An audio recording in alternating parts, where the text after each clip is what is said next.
Yo, Vanilla, kick it one time, boy.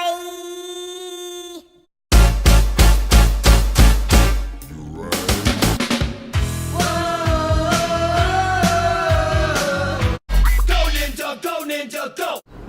Mom's bird came to see about her. This bird always, she feeds it. See how fat it is. And it comes over and it sits on the fence. And this sings to her. I don't know if this is a good or bad omen, but it's checking in on her. So it's Wednesday.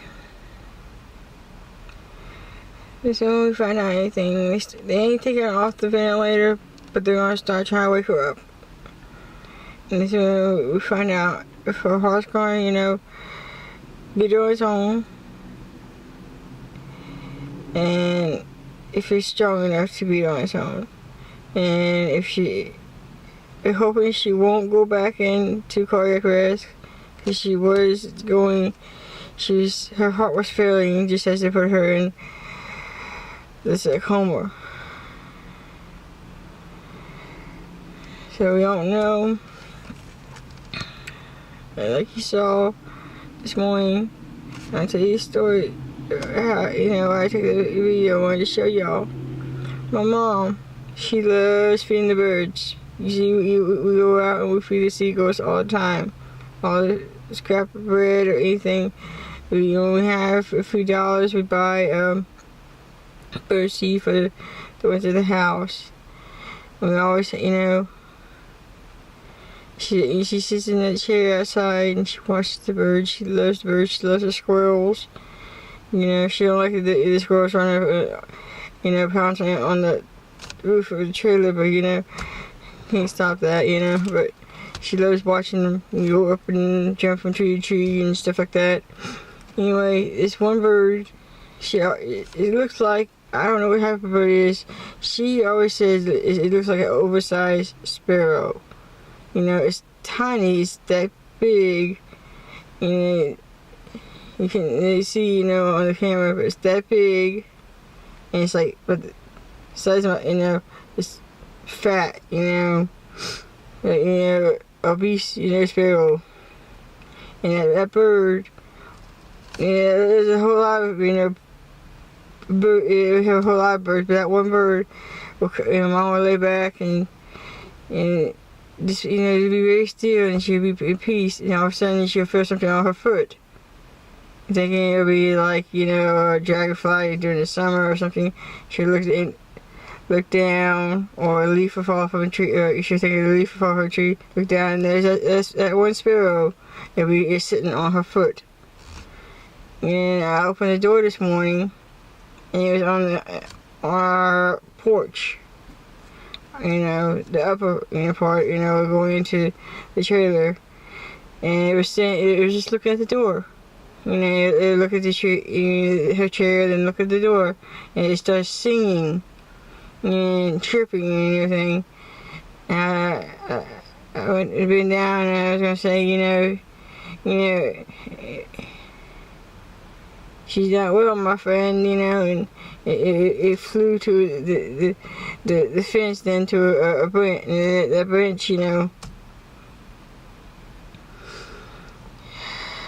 So I'm hoping that's a good omen, because, she loves that bird.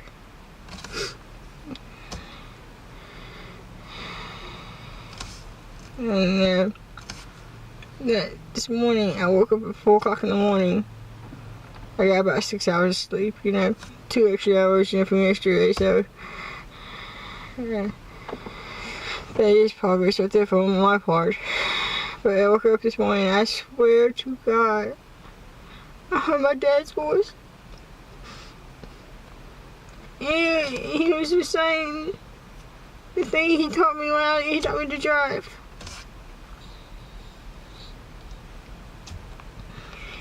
And at the time, he was putting towards, driving and everything, but,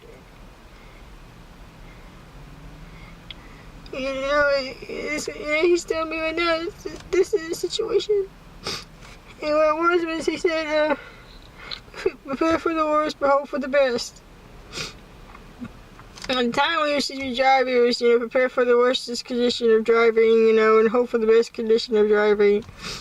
But, today, prepare for the worst, and hope for the best. And I remember how, difficult it was, my grandmother, my biological grandmother on my dad's side, died, and how it was when my brother died and my dad died and everything. We were scrambling to get everything ready. So I went into my mom's closet. Most of her clothes are in my closet. She has a little teeny tiny closet in her room. And she has her best of the best clothes, hers. And the clothes that she only wears on special occasions. And in there, I opened it, I moved stuff around. And there, she had a brand new shirt. It still has the tags on it. But, she was wearing her favorite pair of slacks, and they're in the back seat. They cut them off for her. So I got her second pair of favorite slacks. And I got my grandmother Mary, her adopted mama. I gave her a dress coat, and she wore it at Grandma Mary's house, to try it on, but she never really wore it out. And she said she was saving that for a special occasion, wedding, funerals, stuff like that. We've gone to funerals, since, then, but she hasn't wear it, she said she doesn't, anything the people ain't that special, but she just say she ain't feeling, and, when the time comes, it be that special occasion. And so, I got it all out. And that's just, that's the day. You take her. This is what you're saying. Well, you can let me keep her.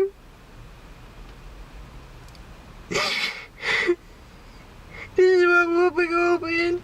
Because it'll be the greatest special occasion. I got all the paperwork. When she wrote out the just in case things, how she wants to know everything to go. She has everything planned out. Sadly, we don't have the money to do it, so I don't know how we do that, but she has everything planned out. It's to say how it's gonna go. So at least I have that. But, prepare for the worst, hope for the best. I'm seeing the cards. I don't even know what time it is. I think it's 4 to 8. Wait.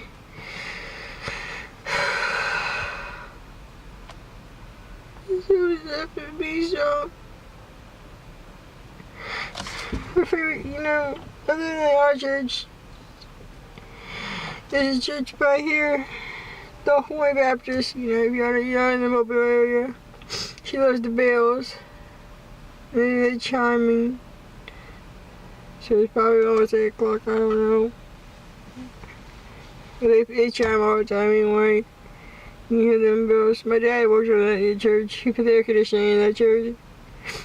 We went to many, concerts, religious concerts, in that church.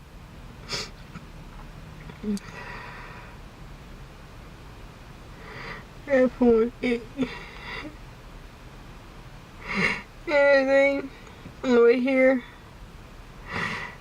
It's been a very emotional morning, as you can see.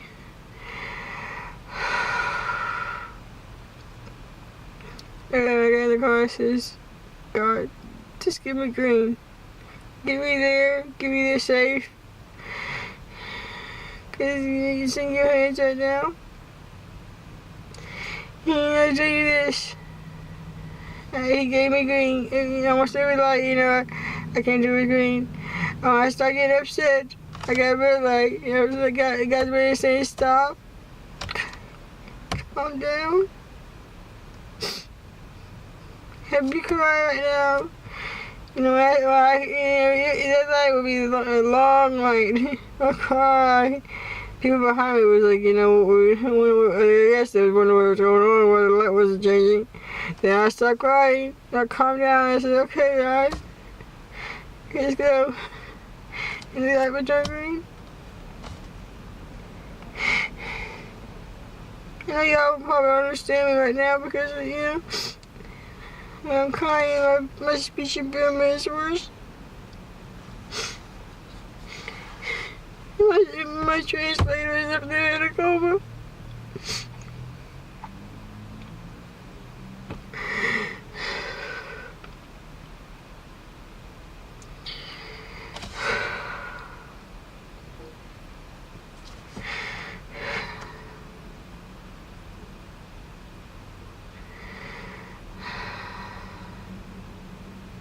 I want to go right now. I can't tell you if I won't make any more to this. I'll try to let you know if what happens. But I don't know my, blog schedule, everything's, I don't really know right now. I don't really know.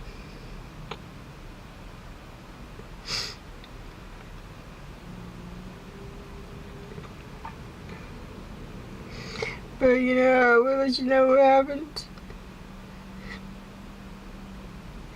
You see me saying hallelujah, crying like a baby. I'm gonna cry like a baby anyway, because I am a big baby.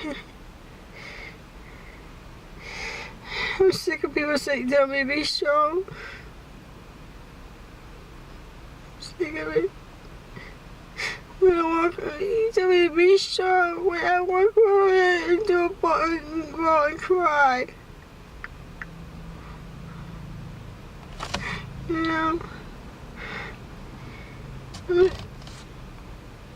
It's like, don't cry, don't cry, don't cry. The very God says, I have faith in God. Y'all listen, I have faith in God. I know anything God says, He's the only one who can do anything.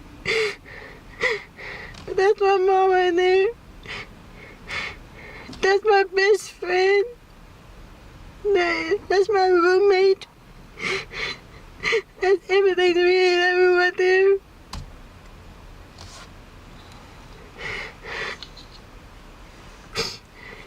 We've been through the good, the bad, and the ugly, and the boring all together,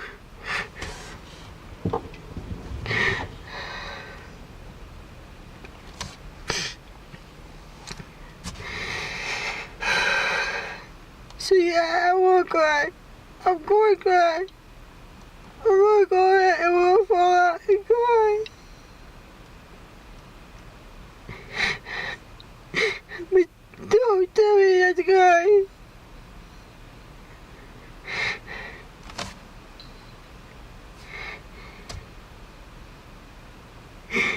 I know I have faith in God.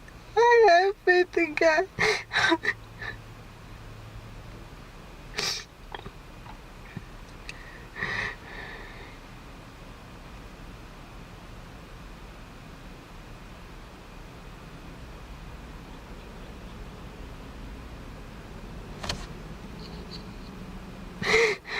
But that's my mama.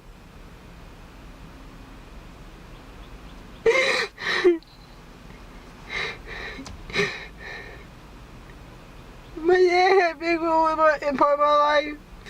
God has a huge role in my life. And sure, God put me in that woman's womb. But she gave birth to me.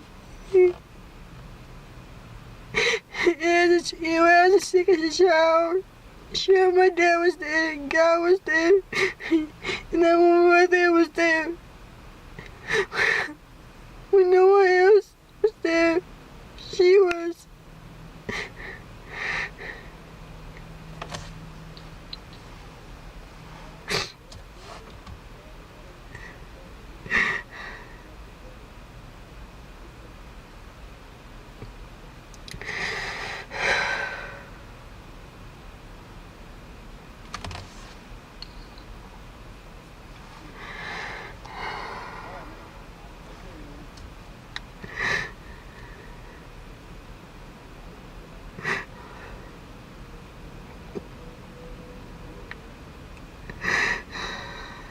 I can tell you this.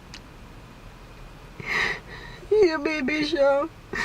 Being strong sucks. Big time.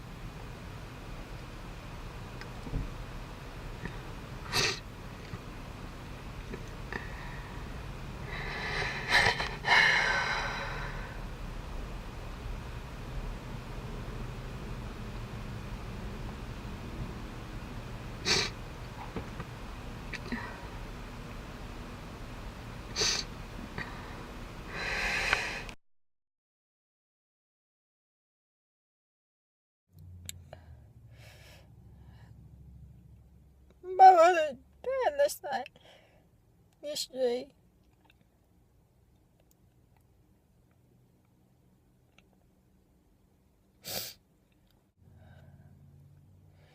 So I seen I was going to the hospital. All expecting to for her to come, to wake up, be her happy-go-lucky self and everything. I got there at 8 o'clock, about 9 o'clock. They did the procedure they was going to do, start the wake-up process, to test her lungs and heart. And her lungs didn't work.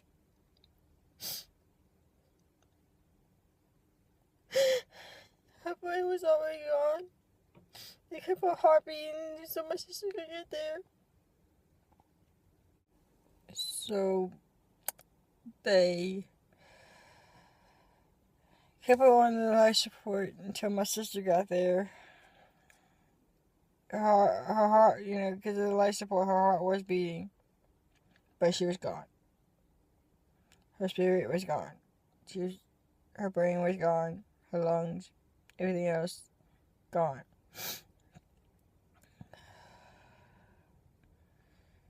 No, other than a heartbeat with her, they was keeping. My sister got there. It took her 8 hours. She had everything. It hit her. She flat tires, traffic, everything.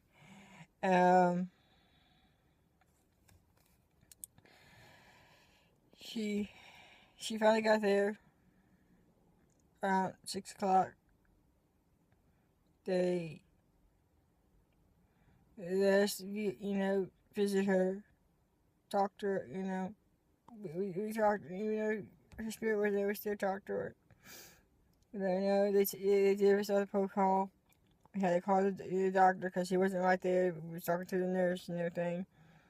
The doctor was in, so her partner, the doctor's partner, come. He let us know what was going to happen. They told us, after they took her off the breathing tube, her heart can go right in, or it can keep beating until it just peters out. There was no brain function. There's no brain waves to keep her heart beating. There's no, no breath. So, it was either could stay in there or we could go out in the waiting room, and then after they could take the breathing tubes out, I didn't want to watch them take the tubes out of my mother. I couldn't do it. My sister couldn't do it. And then none of the other people that was there, there's a whole bunch of people there, you know, all my mom's friends from church and stuff. And she had a lot of, you know, love there around it. So I don't know. They did that. We waited, you know, they finally come in. Her heart is still beating, you know, if you want to go in there and be with her, you know, as while it goes, you know. And so we go in there and we sang and we prayed and sang and prayed and we believed, you know, in Lazarus healing, you know, Lazarus raised dead, you know. And my pastor, you know, he was there. He gave, you know, the last right, you know, prayer, you know, what my mom called, you know, you know, sending her to heaven.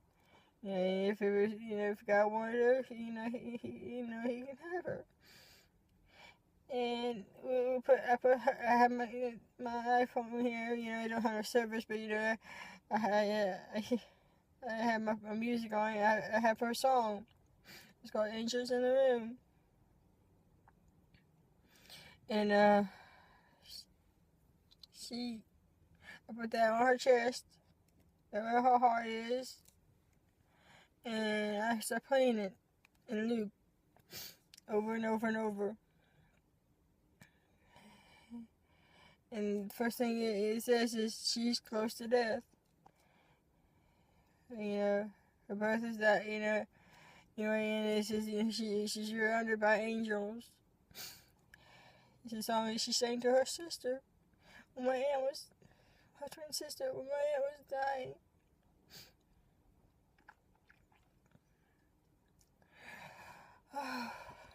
So, and it wasn't long after that, her heart just started slowly going.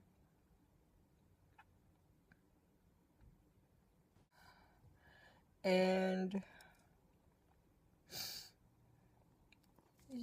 we were watching her face. We were praying that she would take the lungs would come back to life, the brain would come back to life, and everything. You see, you know, her face, you know, it started turning red.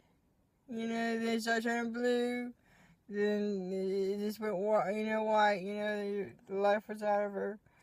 They come in, you know, it didn't have brain tubes, but it still had, like, you know, the catheter and the IVs and stuff like that. They come in to us that we could step out if we wanted to. You know, after we give us a few minutes, then we step out. And you know, my sister, you know, we stepped out, yeah, so my sister on, you know, my pastor put her up in, you know, she was dead tired, you know, she was able to drive home. And, she needed to go get her husband. She dropped everything just to get here. I went back there. I kissed my mama goodbye. I told her to kiss daddy. My brothers, Michael and Daniel. My aunt. My grandparents. Her baby brother, my Uncle Michael.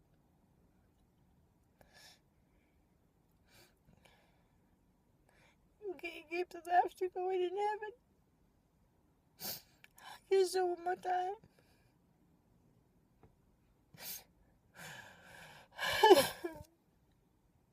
But she always said there's something good out of everything.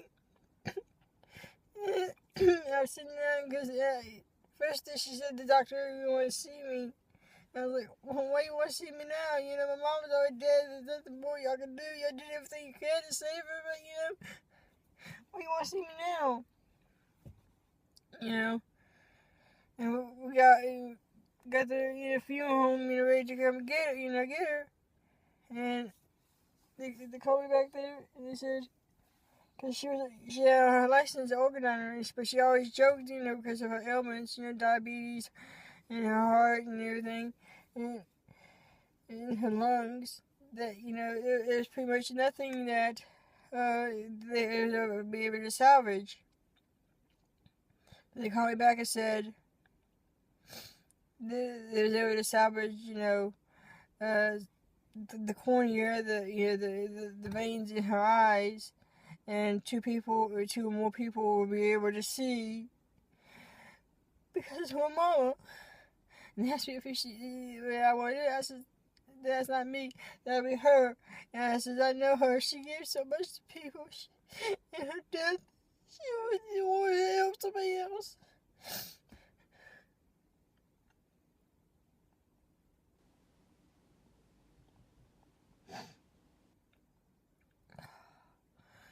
So, now, I'm sitting in the car. I was strong this morning. I was like, I can handle this. I buried my father.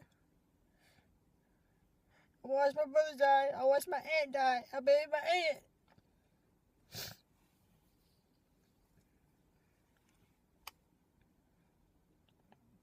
But I don't bury my mama.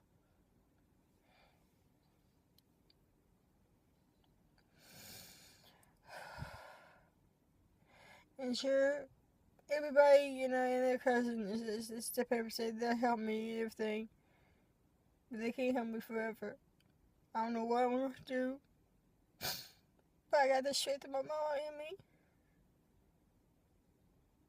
I don't know how I want my strength up. Because she was so strong.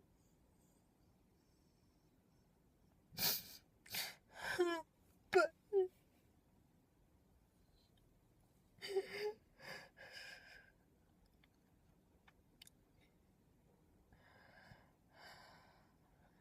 I'll make it. I just told my friend, he just stopped by the car. And they keep here. And yeah, I'm not living day by day. I'm living by minute by minute.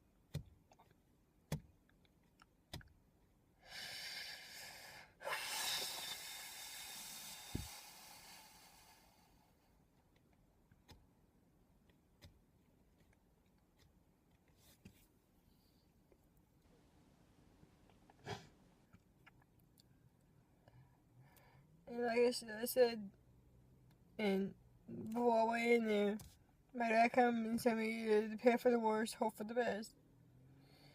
And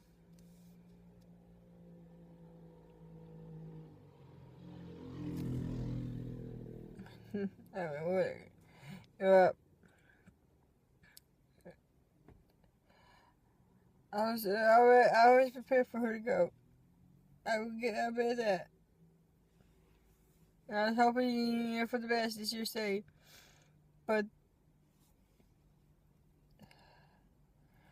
and I was thinking on the way home, crying like a baby in the car, hoping not to get a wreck, because, my glasses are so, covered in tears, it's hard to see.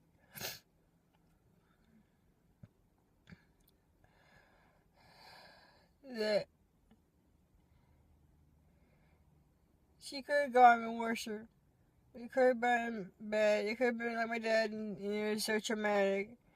It could, she could have, suffered, for a long time, like my aunt. But she went, her brain went peacefully. She put up a fight. She fought to the brink. But she went peacefully. And her heart, her heart's more, more powerful than the brain. The doctor said the pain, the center of the body, you can trust your body. But my mother always believed your heart was, powerful.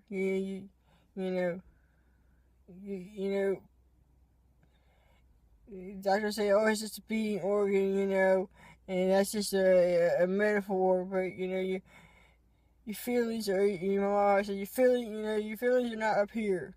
Your feelings are in your heart, and her heart was, and you see, before,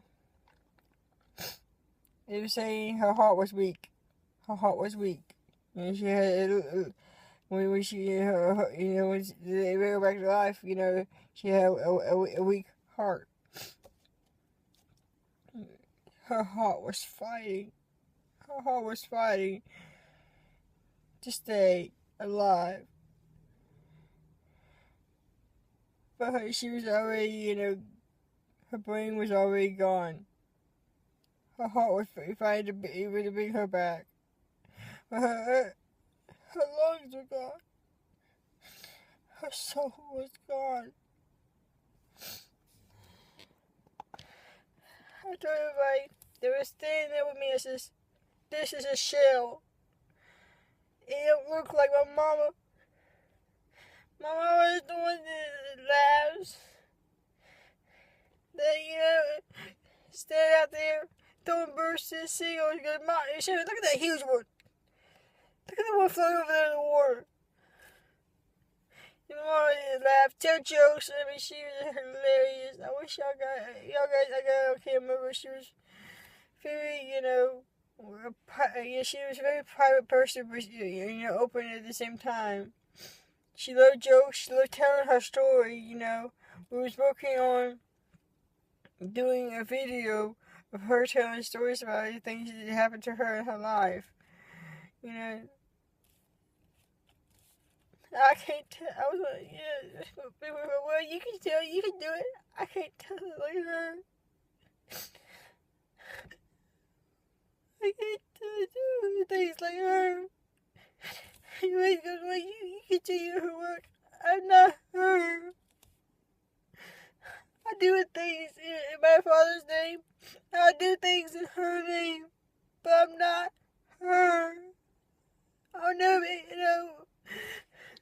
her. I'm Sharon.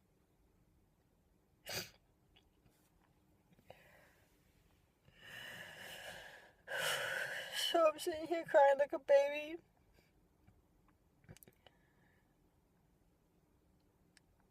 Just really young because I don't know what to do.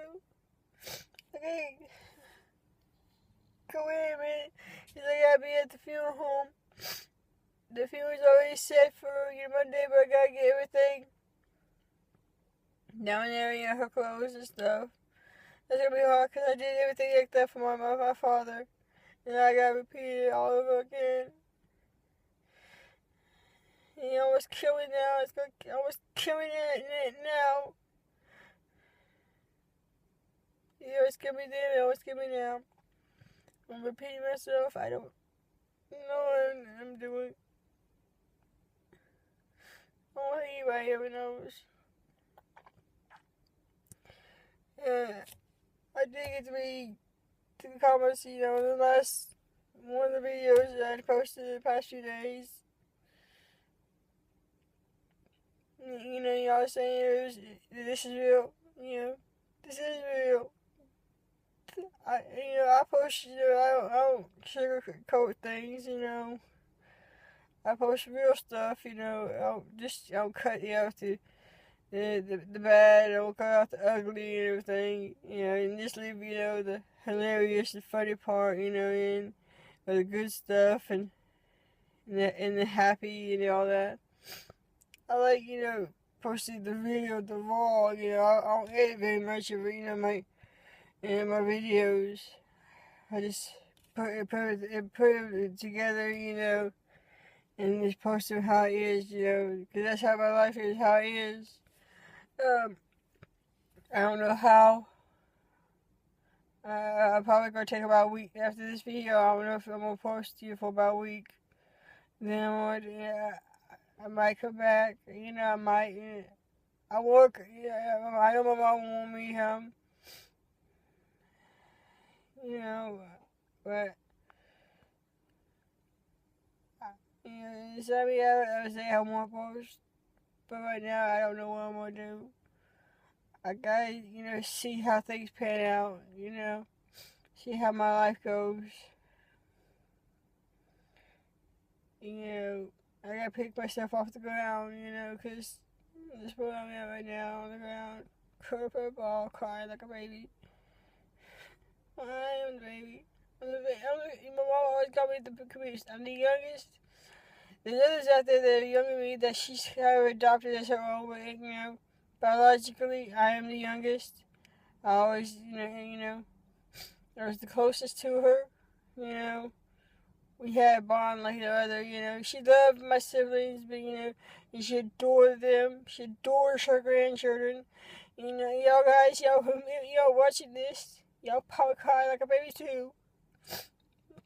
And watching this, y'all remember, she loved you. Remember the good times, her laughter, her love, to find a way to make you laugh. How many times, you wanted to cry. She helped you.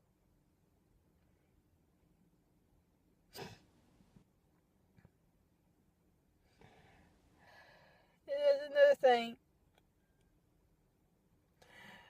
When she was going, her heart was going, that part, her brain was already gone, They said she wasn't there. Her brain wasn't there, her heart lungs wasn't there. But she was crying. There was tears in my mama's eyes.